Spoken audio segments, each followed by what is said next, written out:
BPL এর প্রথম কোয়ালিফায়ারের ম্যাচে রাজশাহী ওয়ারিয়র্সকে ৬ উইকেটে হারিয়ে ফাইনালের টিকিট কেটেছে চট্টগ্রাম রয়্যালস। শেষ দিকে দারুণ জমে ওঠা ম্যাচে শেখ মেহেদী হাসানের বীরত্বমার্কা ব্যাটিংয়ে শেষ হাসি হেসেছে চট্টগ্রাম।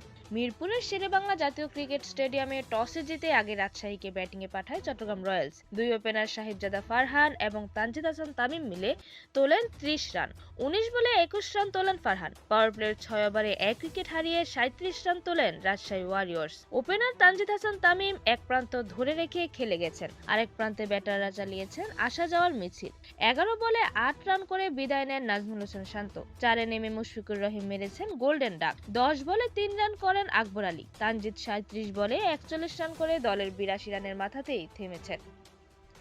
সুবিধা করতে পারেননি জিমি নিশাম এবং রায়ান বার্লারও। ত্রাতা হিসেবে চলে আসেন আব্দুল গাফফার সাকলাইন। ৩ ছক্কার সাথে ২-৪-এ ১৫ বলে ৩২ রানের বিস্ফোরক এক ইনিংস খেলেছেন সাকলাইন। এছাড়া রিপন মন্ডল ৮ বলে ১০ রান করেছেন। ২০ ওভারের খেলা শেষে ১৩৩ রান তুলে অল আউট হয়েছে রাজশাহী ওয়ারিয়র্স।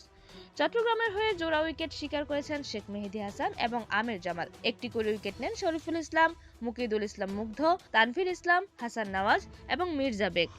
জবাব দিতে নেমে মির্জা বেগ এবং মোহাম্মদ নাইম শেখের ব্যাটে চড়ে ভালো শুরু পেয়েছে চট্টগ্রাম রয়্যালস। দুই ওপেনার এগিয়েছে রোয়েশ শোয়েব, অতটা চালিয়ে খেলেননি তারা। উইকেট হাতে রেখে এগিয়েছেন দেখে শুনে। পাওয়ার প্লের ৬ ওভারে বিনা উইকেটে ৩১ রান তোলে চট্টগ্রাম। ওপেনিং জুটি ৫০ পার করেছে, থেমেছে ৬৪ রান করে। ৩৮ বলে ৩০ রানের ইনিংস খেলে বিদায় নেন নাইম শেখ। এদিন ৩ নম্বরে নামানো হয়েছে হাসান নওয়াজকে। কিছুটা চালিয়ে খেলে দলের বোর্ডে দ্রুত রান তুলেছেন তিনি। ১৪ বলে ২০ রানের কেমিও খেলে দলের ৯৮ রানের মাথাতে বিদায় নেন নওয়াজ।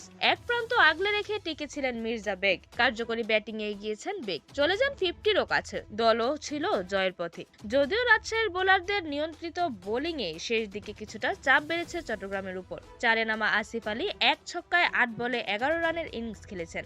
শেষ দিকে বেশ জমে ওঠে ম্যাচ। লড়াই চালিয়ে গেছেন বেগ, চলে যান 50-র অনেক কাছে। ৫-এ নামেন শেখ মেহেদী হাসান। শেষ ২ ওভারে দরকার ছিল ১৯ রান। বোলিং এ আসে বিনোরা ফার্নান্দো। প্রথম বলেই দারুণ এক ছক্কা হাঁকান মেহেদী। ১১ বলে ১৩ রান চলে আসে সমীকরণ। পরের ৩ বলে আসে ৩ রান। পরের বলে বেগকে ফেরান বিনোরা। ৭ বলে দরকার ১০ রান। 50-র আগে ৪৭ বলে ৪৫ রান করে সাজঘরে ফিরে যান বেগ। ১৯তম ওভারের শেষ বলে ১ রান আসে।